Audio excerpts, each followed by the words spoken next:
Parole de Dieu quotidienne. Pardonne 70 fois 7 fois. Matthieu, chapitre 18, versets 21 et 22. Alors Pierre s'approcha de lui et dit : « Seigneur, combien de fois pardonnerai-je à mon frère lorsqu'il péchera contre moi ? Sera-ce jusqu'à 7 fois ? » Jésus lui dit : « Je ne te dis pas jusqu'à 7 fois, mais jusqu'à 70 fois 7 fois. » L'amour du Seigneur. Matthieu, chapitre 22, versets 37 à 39. Jésus lui répondit : « Tu aimeras le Seigneur, ton Dieu, de tout ton cœur, de toute ton âme et de toute ta pensée. C'est le premier et le plus grand commandement. Et voici le second, qui lui est semblable. Tu aimeras ton prochain comme toi-même. » Dans ces deux passages, l'un parle de pardon et l'autre d'amour. Ces deux thèmes soulignent vraiment l'œuvre que le Seigneur Jésus voulait accomplir durant l'ère de la grâce. Quand Dieu devint chair, il apporta avec cela une étape de son œuvre. Il apporta l'œuvre précise et le tempérament qu'il voulait exprimer dans cette ère. Dans cette période, tout ce que le Fils de l'homme faisait tournait autour de l'œuvre que Dieu voulait mener à bien durant cette ère. Il ne ferait pas plus, ni moins. Chaque petite chose qu'il disait et chaque genre d'œuvre qu'il accomplissait avait à voir avec cette ère. Peu importe s'il l'exprimait de façon humaine dans un langage humain ou dans un langage divin, peu importe de quelle manière ou depuis quelle perspective, son but était d'aider les gens à comprendre ce qu'il voulait faire, ce qu'était sa volonté et ce qu'il exigeait d'eux. Il pouvait employer différents moyens depuis des perspectives variées pour aider les gens à comprendre et connaître sa volonté, comprendre son œuvre de sauver l'humanité. Donc, durant l'ère de la grâce, nous voyons le Seigneur Jésus employer fréquemment le langage humain pour exprimer ce qu'il voulait communiquer à l'humanité. Encore plus, nous l'observons selon la perspective d'un guide ordinaire parlant aux gens, répondant à leurs besoins, les aidant avec leurs demandes. Cette façon d'œuvrer ne se voyait pas durant l'ère de la loi, qui est antérieure à l'ère de la grâce. Il devint plus proche et plus compatissant avec les hommes, et développa davantage sa capacité à obtenir des résultats pratiques, à la fois dans la forme et dans la manière. L'expression de pardonner aux gens 70 fois 7 fois clarifie vraiment ce point. L'objectif exprimé par le nombre dans cette expression est de permettre aux gens de comprendre l'intention du Seigneur Jésus au moment où il a dit cela. Son intention était que les personnes devraient pardonner aux autres non pas 1 ou 2 fois, et pas même 7 fois, mais 70 fois 7 fois. Mais quelle sorte d'idée est-ce, ce 70 fois 7 fois ? C'est pour apprendre aux gens à endosser pleinement la responsabilité du pardon, quelque chose qu'ils doivent apprendre et une voie qu'ils doivent garder. Même si ce n'était qu'une expression, elle avait un rôle crucial. Elle aidait les gens à apprécier ce qu'il voulait dire et à trouver les bons modes de pratique, les principes et les règles de pratique. Cette expression aida les gens à comprendre clairement et leur donna une idée précise de la nécessité d'apprendre le pardon, de pardonner sans condition et sans restriction, mais avec une attitude de tolérance et de compréhension envers les autres. Quand le Seigneur Jésus a dit cela, qu'y avait-il dans son cœur ? Pensait-il vraiment à 70 fois, 7 fois? Non. Existe-t-il un nombre de fois où Dieu pardonnera à l'homme? Il y a beaucoup de gens qui sont intéressés par le nombre de fois mentionné, qui veulent vraiment comprendre l'origine et la signification de ce nombre. Ils désirent comprendre pourquoi ce nombre est sorti de la bouche du Seigneur Jésus. Ils croient que ce nombre possède une implication plus profonde. En fait, c'était juste l'expression de Dieu en humanité. Toute implication ou définition doit être interprétée par rapport aux demandes du Seigneur Jésus à l'humanité. Quand Dieu ne s'était pas encore incarné, les gens ne comprenaient pas beaucoup de ce qu'il disait, car cela provenait de la divinité absolue. Le point de vue et le contexte de ce qu'il disait étaient invisibles et inaccessibles à l'humanité. Cela provenait d'un domaine spirituel que les gens ne pouvaient voir. Les personnes qui vivaient dans la chair ne pouvaient pas pénétrer le domaine spirituel.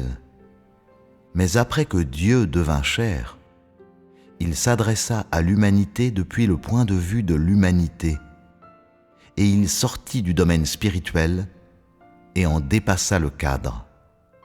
Il pouvait exprimer son tempérament divin, sa volonté et son attitude divine à l'aide de choses que les humains pouvaient imaginer, voir et rencontrer dans leur vie.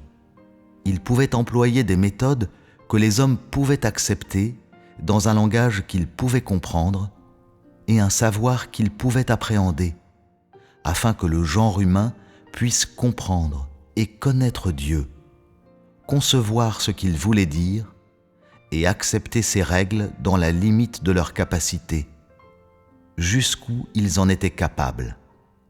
C'était la méthode et le principe de l'œuvre de Dieu en humanité. Même si les manières de Dieu et ses principes d'œuvre dans la chair furent principalement réalisés par ou à travers l'humanité, des résultats furent véritablement obtenus qui n'auraient pas pu être atteints en œuvrant directement depuis sa divinité. L'œuvre de Dieu en humanité était plus concrète, authentique et spécifique. Les méthodes étaient beaucoup plus souples et, dans la forme, elle surpassa l'ère de la loi. Ci-après, parlons d'aimer le Seigneur et d'aimer ton voisin comme toi-même. Est-ce que cela fut directement exprimé dans la divinité? Bien sûr que non. Toutes ces choses furent dites par le Fils de l'homme en humanité. Seuls des humains diraient quelque chose comme « Aime ton voisin comme toi-même ». Aimer les autres, c'est la même chose que chérir ta propre vie. Et seuls des humains parleraient de cette façon. Dieu n'a jamais parlé de cette manière. Pour le moins, Dieu n'a pas ce type de langage dans sa divinité, car il n'a pas besoin de ce genre de précepte. Aime ton voisin comme toi-même pour offrir son amour à l'humanité, car l'amour de Dieu pour l'humanité est une expression naturelle de ce qu'il a et est. Quand avez-vous déjà entendu dire que Dieu a dit quelque chose comme « J'aime l'humanité comme je m'aime moi-même » ? Car l'amour fait partie de l'essence de Dieu et de ce qu'il a et est. L'amour de Dieu pour l'humanité et la façon dont il traite les hommes et son attitude sont une expression et une révélation naturelle de son tempérament. Il n'a pas besoin de faire cela délibérément d'une certaine manière ou de suivre délibérément une méthode particulière ou un code moral pour être capable d'aimer son voisin comme lui-même. Il possède déjà ce type d'essence. Que vois-tu dans cela? Quand Dieu a œuvré en humanité, plusieurs de ses méthodes, paroles et vérités furent toutes exprimées de façon humaine. Mais en même temps, le tempérament de Dieu, ce qu'il a et est, et sa volonté furent exprimés pour que les gens les connaissent et les comprennent. Ce qu'ils surent et comprirent fut précisément son essence et ce qu'il a et est, ce qui représente l'identité et le statut inhérent de Dieu lui-même. C'est-à-dire que le Fils de l'homme dans la chair exprima l'essence et le tempérament inhérent de Dieu lui-même au plus haut degré possible et aussi précisément que possible. Non seulement l'humanité du Fils de l'homme n'était pas une entrave ou une barrière à la communication et à l'interaction de l'homme avec Dieu dans le ciel, mais c'était en fait le seul canal et l'unique pont par lesquels l'humanité pouvait se relier au Seigneur de la création. À ce stade, ne sentez-vous pas qu'il y a beaucoup de similitudes entre la nature et les méthodes de l'œuvre réalisée par le Seigneur Jésus durant l'ère de la grâce et l'étape actuelle de l'œuvre? Cette étape actuelle de l'œuvre emploie aussi beaucoup le langage humain pour exprimer le tempérament de Dieu, et elle utilise beaucoup le langage et les méthodes des hommes dans leur vie quotidienne, ainsi que le savoir humain, pour exprimer la propre volonté de Dieu. Une fois que Dieu est devenu chair, peu importe qu'il parle d'un point de vue humain ou divin, beaucoup de son langage et de ses méthodes d'expression passent tous par le canal du langage et des méthodes des hommes.